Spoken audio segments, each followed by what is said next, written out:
Tardes con todas y todos. Bienvenidos a esta novena jornada del Diplomado Internacional en Derechos Humanos. Hoy es día lunes 7 de junio y tendremos la participación de tres distinguidos colegas. En primer lugar estará la doctora Paula Civerino, quien nos saluda desde Argentina. Luego iremos con la conferencia del doctor Luis Chinchilla y finalmente con la participación de la doctora Pamela Molina. Así que paso a presentar inmediatamente a nuestra primera conferencista. Me refiero a la doctora Paula Civerino. Ella es doctora en Derecho por la Universidad de Buenos Aires, miembro del Comité Internacional de Bioética de la UNESCO. Es cofundadora, de la primera iniciativa de educación inclusiva en Costa Rica, ex coordinadora del Programa Nacional de Restitución de Derechos, secretaria de Niñez, Adolescencia y Familia de Argentina, y también es conferencista y autora de más de 1,5 centenar de artículos.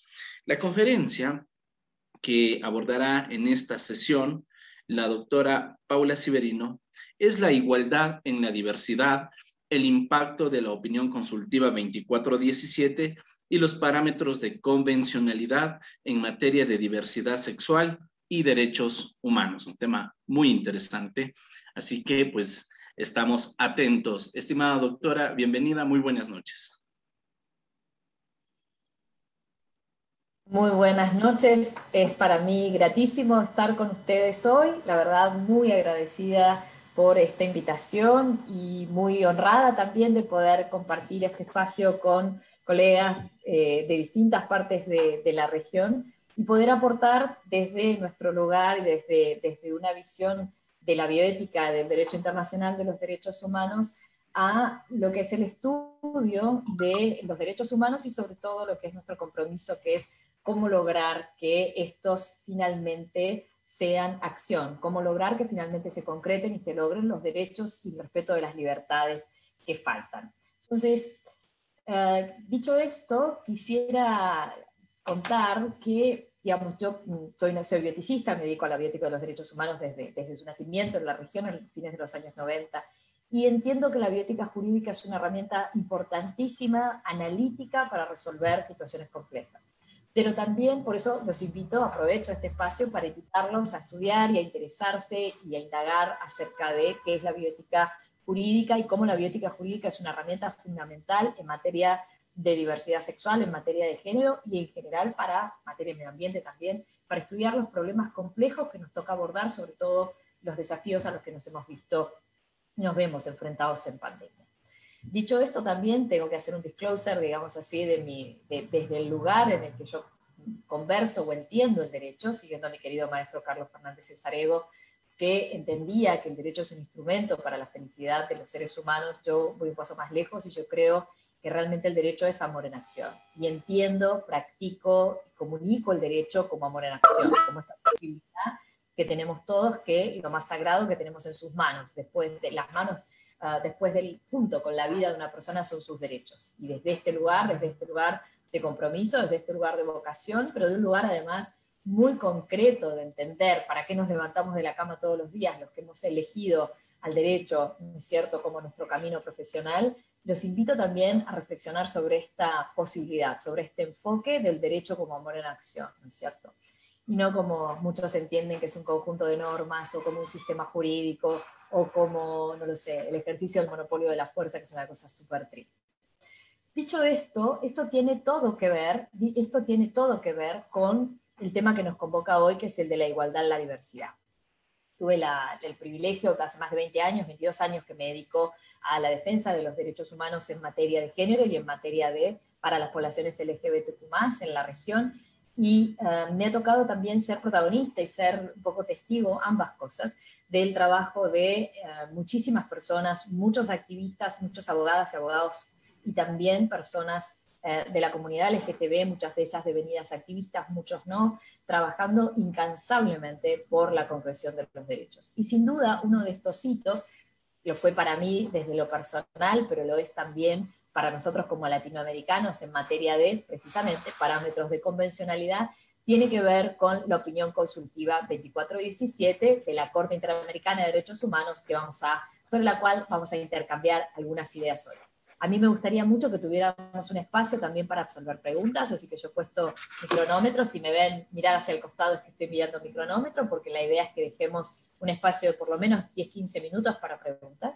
Así que, dicho esto, los invito también, ¿no es cierto?, a que formulen sus preguntas para que podamos profundizar en aquellas cosas sobre las cuales quedaran dudas. Antes de avanzar con la parte netamente jurídica, me parece sumamente importante el recordar esta distinción de que hablamos cuando hablamos de orientación sexual, de identidad de género, de características de género, de caracterización de género, que tiene que ver con la orientación sexual, con básicamente una pulsión erótica, que es hacia donde nosotros nos sentimos atraídos, es decir, en términos eróticos, quiénes nos van a atraer, si personas del mismo género, personas de distintos géneros, personas de igual y distintos géneros. Hablamos de heterosexualidad, homosexualidad, pansexualidad, bisexualidad. Entonces, esto, sumamente importante, tiene que ver con el campo de las inclinaciones, de las orientaciones, que están absolutamente protegidas, por otra parte, por la manda constitucional, en cuanto tiene que ver con nuestras elecciones en materia de privacidad, de derecho a formar una familia, pero digamos, están básicamente, podríamos decir, bajo el cono genérico de lo que es el derecho a la privacidad. La identidad de género, en cambio, habla de esta percepción del sujeto, de esta constitución del sujeto, de la constitución de su yo, según su experiencia de sí mismo, dentro del amplio espectro que conforma la diversidad de lo que significa ser humano, entendiendo estos polos arquetípicos como varón o como mujer, ¿no es cierto? Como una persona se vivencia y se experimenta a sí misma, esto se conforma desde la infancia, y vamos a hablar de personas cisgénero, aquellas cuya conformación anatómica, genética, gonadal, coincide con la asignación de género dada al nacer, que va a ser una asignación de orden legal. Las personas transgénero, en cambio, van a ser aquellas donde no haya una coincidencia entre todas sus, digamos, la percepción que el sujeto tiene de sí mismo y la inscripción legal por medio de la cual haya sido registrado. Esto es importante entenderlo también porque antiguamente se entendía que hablábamos de una disforia o de una discordancia, y una de las cosas que surgen de las investigaciones, en mi caso una tesis doctoral que me llevó más de 10 años, tiene que ver con que en realidad esta discordancia se da con los ordenamientos jurídicos que no permiten a alguien que pueda rectificar una información que, recordemos, el nacimiento, que es la única coordenada de identificación legal tenida en cuenta, que es al momento del nacimiento, es la conformación genital. Entonces esto es súper importante, ¿no? Entonces tiene que existir el derecho a que con posterioridad, cuando una persona construye, percibe y construye luego a lo largo de su vida su identidad, pueda haber una rectificación. A esto es a lo que nos referimos cuando hablamos del derecho a la identidad de género y a la rectificación registral, que vamos a ver, va a ser uno de los puntos fundamentales de la opinión consultiva 2417. La opinión consultiva 2417 va a tener un antecedente fundamental. Tuve el privilegio de ser parte, digamos, de ese proceso con una amicus curia y luego ser una de las personas convocadas a la audiencia para hablar ante la Corte Interamericana y también para, digamos, conversar con algunos de los magistrados y de las personas integrantes acerca de estas cuestiones en el momento de la audiencia y con posterioridad a ella. Y el antecedente fundamental que reconoce va a ser el caso Atala Rifo e Hijas versus Chile, que es la sentencia de la Corte Interamericana del año 2012, donde la Corte ya deja establecidas las pautas fundamentales acerca de lo que después va a desarrollar a pedido del gobierno de Costa Rica en la opinión consultiva 2417. Dicho sea de paso, los invito a que estén muy atentos, pueden seguirme en mis redes sociales, sobre todo en Instagram, porque al que le interese profundizar sobre cómo fue la gestión de la opinión consultiva 27 y sobre todo cuáles fueron las estrategias en materia de activismo, así como cuál es el lugar, las estrategias, digamos, el lugar en el que están muchos de los países de la región. En cuanto al matrimonio igualitario, estamos por sacar un libro dentro de un par de meses nada más, donde contamos todo este proceso en detalle. Pero yo voy a sintetizar algunas de las cuestiones fundamentales y tiene que ver con lo siguiente. Atala Rifo Hijas versus Chile, que va a ser un proceso que se va a seguir en el año que va a tener sentencia, en el año 2012 precisamente, en el fundamento 91 va a decir que la orientación sexual y la identidad de género son condiciones protegidas por la Convención eso ya nos dejaba adelantar varias cosas. La primera, como bien desarrolla en una de las sentencias más lindas que tiene la Corte Interamericana, si no la han leído, los invito a leerla, es una sentencia hermosa, va a decir específicamente que no es posible discriminar y que cualquier distinción basada en la orientación sexual y la identidad de género tiene que ser fuertemente justificada, es decir, va a tener que ser justificada según estándares de derechos humanos que tienen un grado de, y luego los análisis de proporcionalidad, etcétera, tienen un grado de exigencia mayor que en el caso de otro tipo de condiciones, porque entran en la categoría, valga la redundancia, la categoría de categorías sospechosas de discriminación. Pero además nos permitían adelantar algo que, por lo menos en mi caso, yo vengo diciendo de manera insistente desde el 2012, y era la Corte despatologizó las identidades trans. Ahora vamos a hacer una pequeña historia sobre esto, pero la opinión consultiva 2417, una de las cosas fundamentales que recoge, e insisto, porque esto ya estaba sembrado en el 2012 en Atala Rifo, en el Considerando 91, si no me falla la memoria, es precisamente que si yo considero una condición protegida la identidad de género, de ninguna manera una condición protegida puede configurar un estadio patológico. Es decir, yo no puedo basar en algo considerado, lo digo entre comillas, para los que no me están viendo o solo escuchando, una condición, una patología, y sobre eso fundar un derecho. Esto es importante tenerlo en cuenta porque se discutió durante muchísimos años si era, digamos, la condición de patología de la transgeneridad. Y, de hecho, los modelos protectores de derechos humanos, Argentina es un buen ejemplo en ese sentido, con una extensa jurisprudencia desde los años 90, fines de los años 90, en materia de protección de derechos trans, que va a tener la primera ley, en el año 2012 también, va a tener la primera ley que despatologiza las identidades trans en todo el mundo. Entonces, a la par de Atala Rifo tenemos la ley argentina. ¿Y por qué es muy interesante? Porque el proceso en Argentina marca este quiebre de cómo los derechos de las personas trans se protegen bajo un modelo médico y medicalizante que considera que las personas transgénero padecen una enfermedad mental y que donde la medicina no llega a arreglar, estoy diciendo todo esto entre enormes comillas, donde la medicina no llega a componer, ahí es donde el derecho entraría a brindar una solución. Esto, que suena tan horrendo en materia de derechos humanos, suena tan aberrante, es la posición que todavía al día de hoy sigue sosteniendo, o por lo menos hasta hace muy pocos años atrás, sigue sosteniendo el Tribunal Europeo de Derechos Humanos. Entonces, no estamos tan en la prehistoria con eso. Si usted analiza cómo resuelve los casos de transgeneridad el Tribunal Europeo de Derechos Humanos y cómo luego los va a encarar la Corte Interamericana, lo que uno nota es que el Tribunal Europeo de Derechos Humanos trabaja sobre el modelo medicalizante. De hecho, uno de los últimos casos que vienen ahora a mi memoria, no es tan nuevo ya, del año 2015, es el caso DI contra Turquía, en donde precisamente como un gran logro, el Tribunal Europeo de Derechos Humanos dice que no puede exigirse a las personas trans esterilizarse como condición previa a tramitar su cambio registral en cuanto a su identidad. La ley argentina en el 2012, Atala Rifo, lo dice con todas las letras, y Atala Rifo en el 2012 lo insinúa. Lo que va a hacer la opinión consultiva 2417 va a ser desarrollar este germen sembrado en el 2012 por la Corte Interamericana y en línea con la ley argentina que reconoce a la transgeneridad en pie de igualdad con las identidades cis. En mi caso yo soy una mujer heterosexual y cisgénero,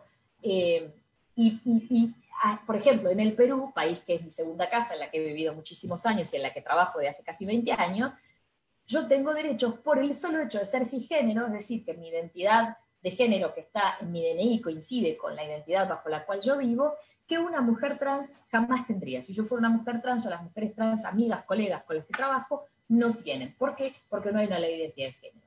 La opinión consultiva, ¿y por qué no la hay? Porque todavía se sigue sosteniendo la posición binaria, heteronormativa, de que solamente son válidas las identidades cis, y que se sostiene que la transgeneridad es una enfermedad.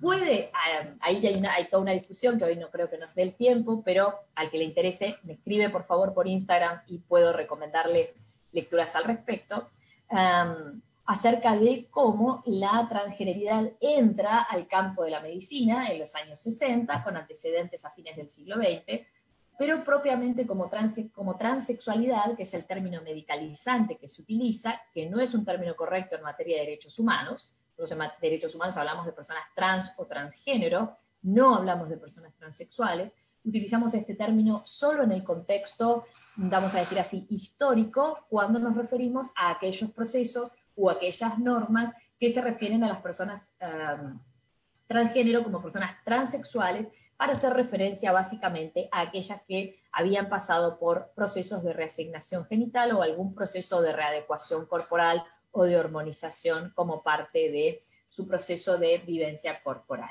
que de ninguna manera es limitante o es necesario para el reconocimiento de su identidad, ¿no? Que eso es, insisto, una de las grandes diferencias entre los parámetros de convencionalidad americanos, que marca la opinión consultiva 2417, y los que podemos encontrar del seguimiento a la jurisprudencia del Tribunal Europeo de Derechos Humanos. Entonces, en este sentido, la despatologización de las identidades trans es uno de los parámetros de convencionalidad fundamentales. La opinión consultiva 24 habla con claridad de la obligación de los estados en dictar, adecuar su legislación y dictar normas que reconozcan la identidad de las personas trans.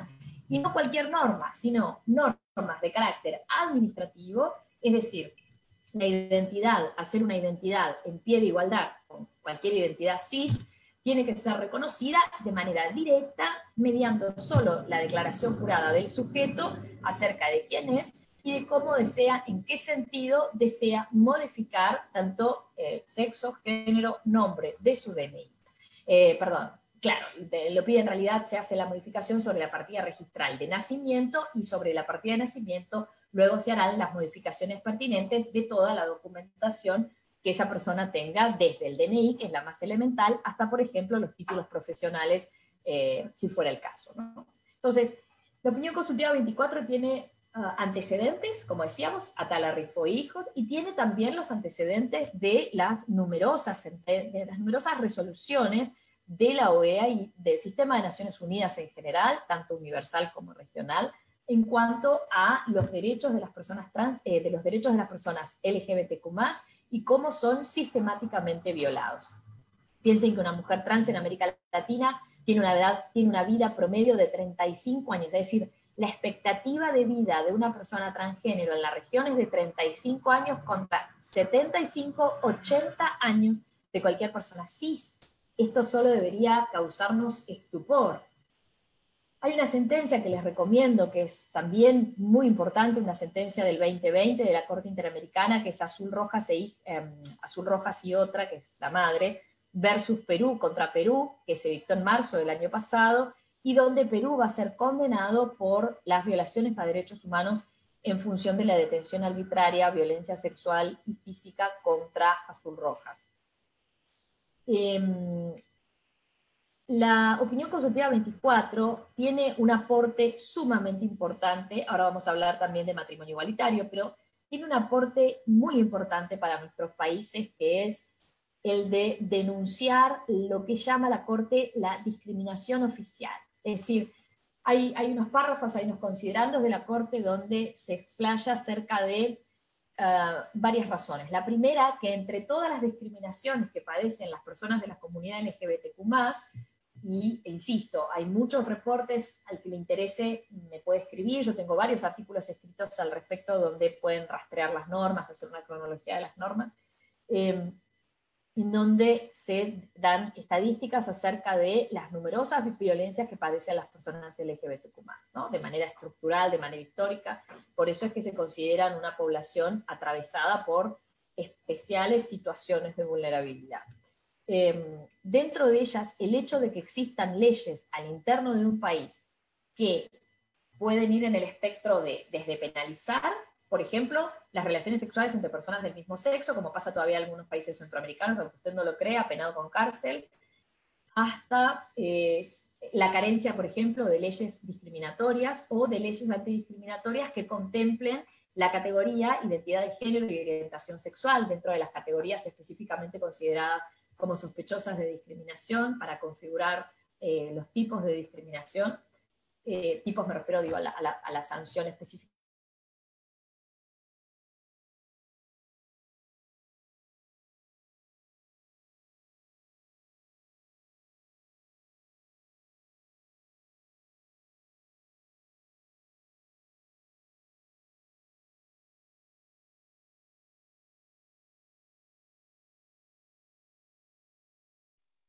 No se escucha el audio.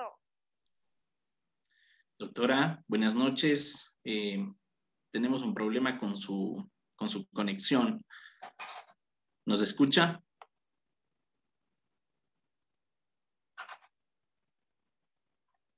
Ok, permítame un momento, por favor, para coordinar con la doctora.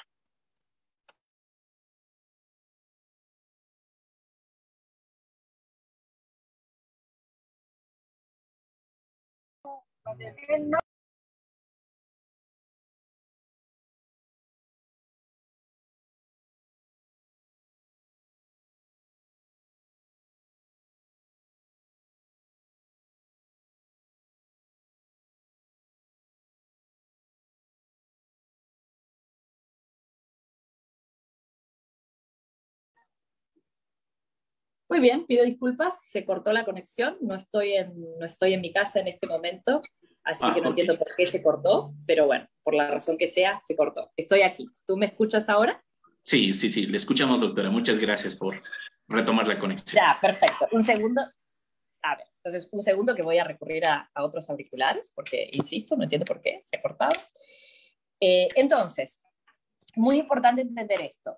Digamos, la Corte va a sancionar y va a denunciar el hecho que existan estas situaciones normativas o de carencias o de limitaciones normativas que van a generar por sí mismas situaciones lesivas de derechos fundamentales. Entonces, esto es sumamente importante porque no puede alegarse la falta de regulación de manera como una suerte de excusa. Ahora les pido disculpas, yo me voy a conectar y ustedes me van a avisar si me siguen escuchando igual de bien, porque me voy a conectar con un auricular. Entonces, ¿me escuchan bien? Sí, le ¿Se escuchamos. me escucha ok?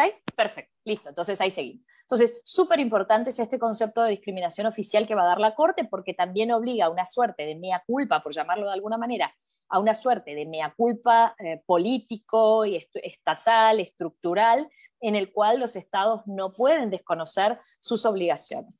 Y acto seguido dice algo que también es muy relevante y es lo siguiente: no puede alegarse como una razón para limitar los derechos fundamentales de las personas de la comunidad LGTBQ+, el que no exista consenso adentro de una sociedad para poder implementar estas normas. Entonces esto es súper importante. ¿Por qué? Porque algo que seguramente ustedes han escuchado muchas veces, yo sin duda lo he escuchado en muchas ocasiones, es que, bueno, la sociedad no está preparada, bueno, no hay un consenso, bueno, cuando estemos de acuerdo se va a dictar una norma en el Congreso. Y la Corte dice claramente que ni las religiones, ni las tradiciones filosóficas, religiosas o de cualquier orden son razón suficiente, ni siquiera razón valedera para poder alegar el desconocimiento de los derechos de la comunidad LGBTQ+. Entonces, esto es importantísimo porque es lo que uno suele escuchar una y otra vez de parte de los grupos conservadores que dicen no, porque nuestro país es católico o es evangélico o es, no sé, la profesión de fe que sea, o porque las condiciones no están dadas. Cuando las condiciones estén dadas es que se va a regular. Otra cosa sumamente importante para tener en cuenta es que, como decía, no es una razón válida, pero por otra parte, porque hay que tener presente la vocación libertaria de la ley. Es decir, cuando se invoca de esta forma la normativa de un país, lo que se está pensando es en la ley como, me refiero a la ley como una pieza normativa de carácter general, ¿no? A la ley como el producto de un consenso. Y está bien, es una de las formas en las cuales funciona la vida en una democracia representativa, republicana, etc. Ahora, hay que tener en cuenta que los derechos de minorías, de cualquier minoría, empezando por las mujeres, la comunidad LGTBQ, personas afrodescendientes, personas de pueblos originarios, personas que tienen alguna discapacidad de orden funcional, lo que fuera, no son producto de los consensos de mayoría. ¿Por qué? Porque las minorías son las que son protegidas por el sistema democrático. Por lo tanto, esto es también muy importante a tener en cuenta. Las minorías son las que son protegidas por el sistema democrático. Entonces, la norma tiene también una función docente, y esto lo puedo atestiguar después de más de 10 años de matrimonio igualitario en Argentina.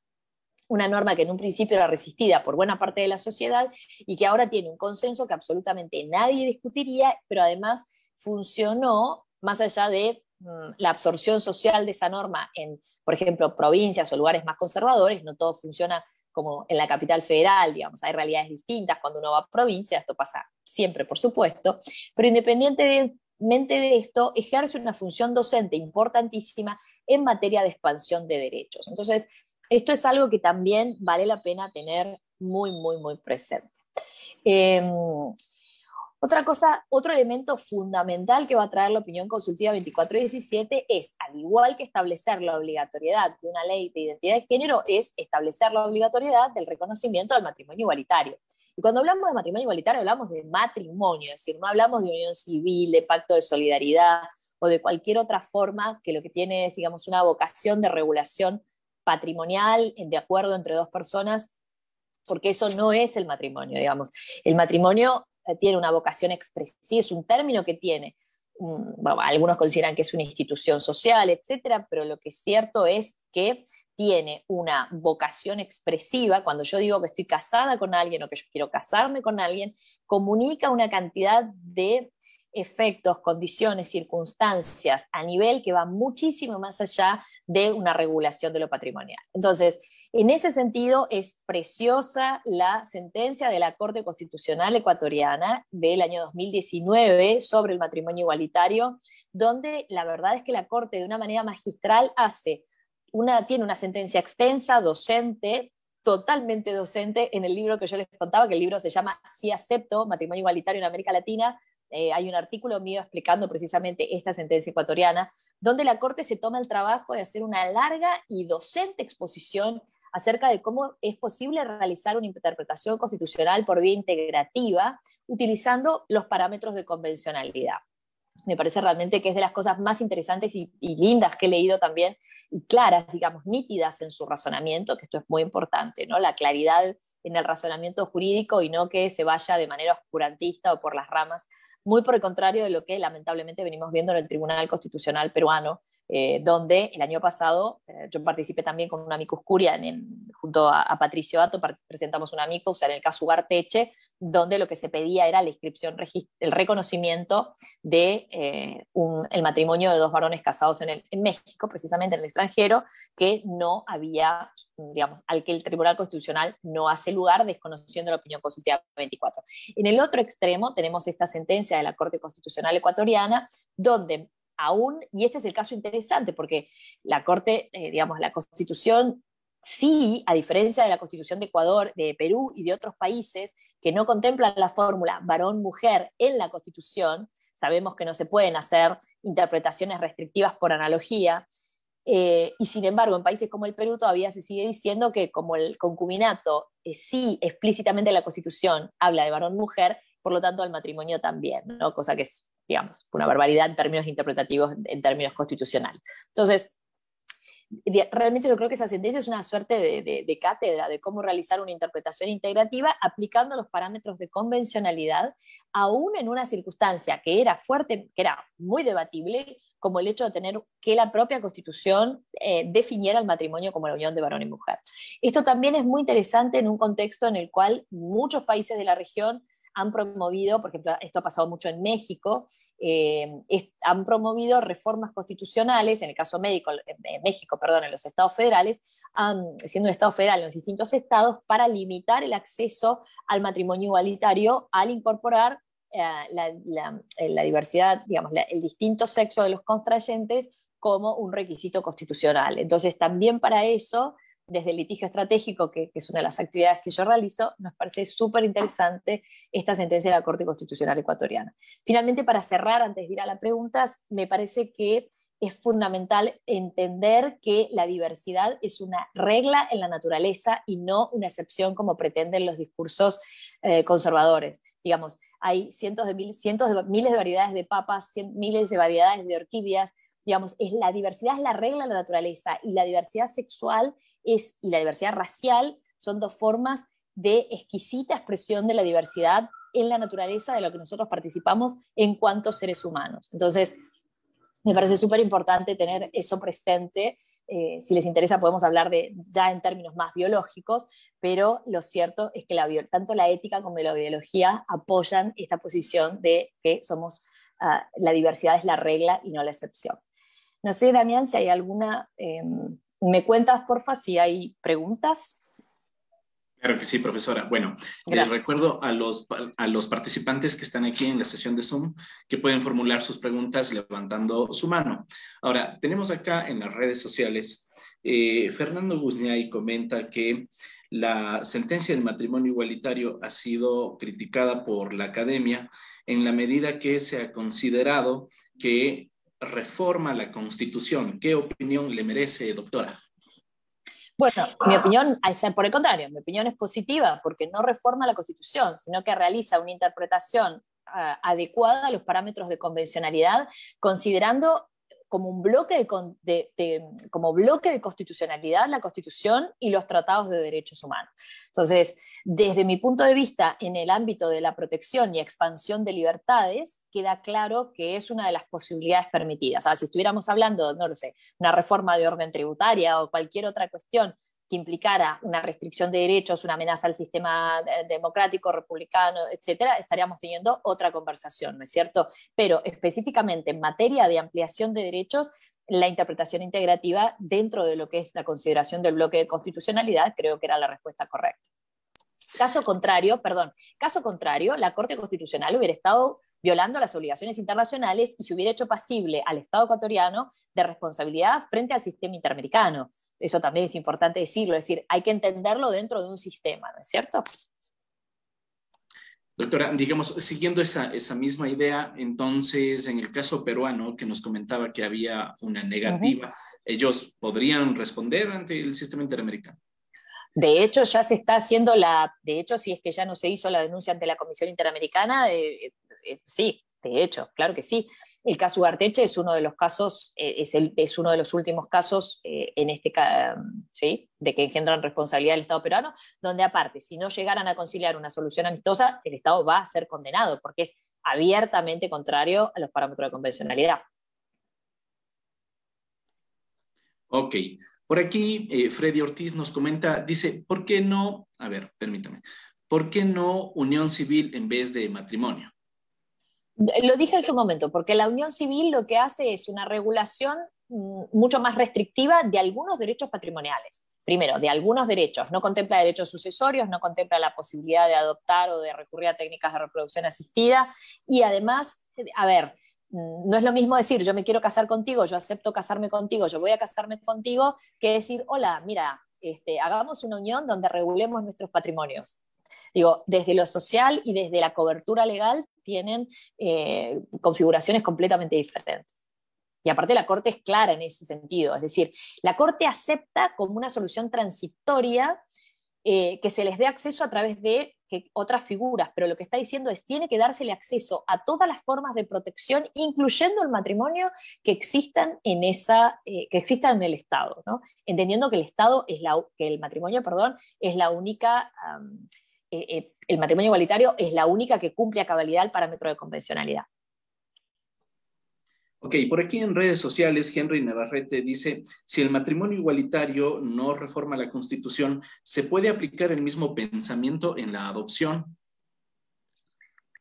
Lo que pasa es que no sé muy bien a qué refiere ojo, porque adopción, digo, la pregunta de adopción pues es una pregunta muy amplia. Yo voy a asumir que se refiere al derecho de personas del mismo sexo a adoptar. Por supuesto que las personas del mismo sexo tienen derecho a adoptar y a formar una familia de todas las formas en las cuales Artavia Murillo versus Costa Rica 2012 también, el derecho a acceder a las tecnologías para poder formar una familia, ¿no? Por supuesto. Digo, a ver, el razonamiento es simple, todos somos iguales en dignidad y derechos, todo significa todos. ¿Por qué yo, que soy cisgénero y heterosexual, tengo más derechos que una mujer que esté sentada al lado mío, que sea lesbiana, por ejemplo, o que sea transgénero? ¿En función de qué razón? ¿Cuál es la razón? Digo, éticamente es absolutamente injustificable la restricción de derechos en función de la orientación sexual o de la identidad de género. Es tan simple como es. Ahora, después nosotros podemos hablar del sexo de los ángeles durante 10 días y yo feliz. Digo, tema al que le he dedicado más de 22 años en mi vida. Pero la realidad es simple. Mira, es muy simple. Tú miras a los ojos a otro ser humano y lo que tienes es a otro ser humano igual a ti. ¿Qué importa cuál es su opción sexual? ¿Qué importa cuál es su identidad de género? ¿Qué interesa? Tienes otro ser humano y si tú te estás desangrando y ese señor o esa señora es la que te va a dar una transfusión que te va a salvar la vida, lo vas a tener así de rápido, así de claro. Entonces, yo creo que el derecho es esto, es amor en acción. Y cuando el amor nos falla, echamos mano a la ética. Y cuando la ética tampoco nos alcanza, bueno, nos quedan los derechos. Bueno, qué suerte que nos quedan los derechos, pero no deja de ser un fracaso de lo humano. Entonces, a lo que yo apelo es, hay que estudiar, vamos por la academia, se imagina que yo como académica estoy a favor de eso, pero más importante me parece entender cada uno en su corazón, mirándose cara a cara al espejo, qué clase de ser humano soy. Soy un ser humano capaz de mirar a cualquier otro ser humano con amor, con respeto, reconociendo su dignidad, o todavía tengo que seguir trabajando para poder lograrlo. Porque el mundo en el que vivimos se define por qué clase de personas somos y cómo somos capaces de amar y cómo somos capaces de respetar. Y el derecho no es otra cosa más que un instrumento para hacer posible que lo más rápido posible podamos vivir en una sociedad donde todos podamos mirarnos a los ojos, aceptarnos, amarnos y respetarnos para tener las vidas más plenas posibles. Todo lo demás está aquí en la mente y es súper entretenido, pero no va a cambiar el mundo en el que vivimos y que queremos dejar a nuestros hijos. Perfecto, doctora. Bueno, vamos con una última pregunta y Celso Escobar tiene levantada su mano. Lo escuchamos, estimado Celso. Muchísimas gracias, doctor. Brevemente, para no absorber tiempo. Doctora, felicidades por su ponencia. Me gustaría conocer su punto de vista, doctora. ¿Hasta qué punto es pertinente que desde el Estado se generen delitos para combatir el tipo de discriminación, por ejemplo, en materia de personas en la diversidad? ¿Hasta qué punto es pertinente entonces generar delitos que combatan esto? O más bien, ¿podría ser prudente generar algún tipo de educación? ¿Usted qué opina, doctora? Estoy un poco confundida por tu pregunta.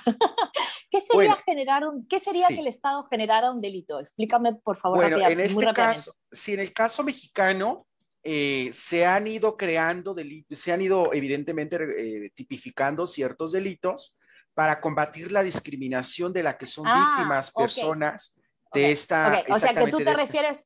tú te refieres a la creación de tipos penales para combatir la discriminación. Ah, ok. Ahora Exactamente, sí. doctora. Sí, cómo no. Ok. Bueno, Gracias. me parece, a ver, es un instrumento de política normativa válida. Yo siempre apunto a la educación. Yo creo que la educación es como educación, educación, educación. ¿Cuál es la visión de máxima, no? Y educación en el amor, en educación en el respeto, educación en la diversidad. Es esto que yo decía hace un rato. Es mi forma de vivir y es mi forma de vivir el derecho, que no es algo diferente. Ahora, dentro de todas las herramientas que tú tienes en el amplio espectro, como yo decía, la ley es el fracaso de lo humano y la tipificación de los delitos de discriminación en algún punto son este fracaso de nuestra incapacidad de respeto y de tolerancia. Ahora, como nosotros sabemos, una constitución lo que te marca siempre es el piso de convivencia, ¿no? De ahí hacia abajo se entiende que la convivencia no es posible. Por lo tanto, para regular y para reponer en algún caso, y también se supone con espíritu docente, el derecho penal tiene esa vocación de establecer cuáles son los bienes jurídicos protegidos. Tú puedes deducir cuáles son los bienes jurídicos protegidos cuando miras el Código Penal, establece un piso, qué conductas va a considerar no tolerables y va a establecer mecanismos de sanción y mecanismos de reparación, y en algún punto va a actuar como una suerte de mecanismo docente también. Visto desde ese punto de vista, es una herramienta con la que convivimos. Si me preguntas, no sería mi primera opción, pero entiendo que tiene que existir. Yo en un punto de la exposición hablaba del caso Azul Rojas, que habla de violencia contra una persona de la comunidad LGTB, y claramente cuando tú lees las atrocidades que padecen cotidianamente, tanto los varones gay, las mujeres lesbianas, las personas transgénero, ya sea varones, mujeres, las personas no binarias, cuando tú lees toda esta violencia, claramente esa violencia no puede quedar impune, ¿no? Entonces, dentro de uno de los planos de actuación, por supuesto, como tú dices, está la educación, pero veo correcto y veo lógico, digamos, aunque lamentable, pero lógico que también existan estos mecanismos sancionatorios. Excelente, estimada doctora. La verdad, yo quedo sumamente agradecido por su ponencia. Le traslado los mensajes de felicitación que están aquí y en las redes sociales. Así que, pues, doctora, ha sido un gusto. Le cedo la palabra para que pudiera despedirse de esta audiencia. Muchísimas gracias nuevamente. Para mí ha sido un placer compartir este rato con ustedes. Los invito a seguir informándose y formándose sobre este tema que hace tanta falta. búsquenme en Instagram, yo suelo subir videos con contenido jurídico y también para consultas, para uno a uno, para seguir abordando esta cuestión. Los invito y también, sobre todo, los invito a que sean agentes multiplicadores de cambio, ¿no? Sean estas personas que trabajan día a día por un mundo mejor. Nosotros elegimos el derecho como una herramienta para lograr un mundo mejor que el que encontramos. Así que, dicho esto, mi Instagram es mi nombre y apellido, @PaulaSiverinoBabbio. Me encuentran con mi nombre y apellido. Lo mismo pueden encontrar, muchos de mis artículos están libres, publicados online. Los que no se encuentran, me escriben y con el mayor gusto les puedo recomendar lecturas. Nuevamente, gracias y espero nos encontremos en otra oportunidad. Muchísimas gracias igualmente, estimada doctora. Ok.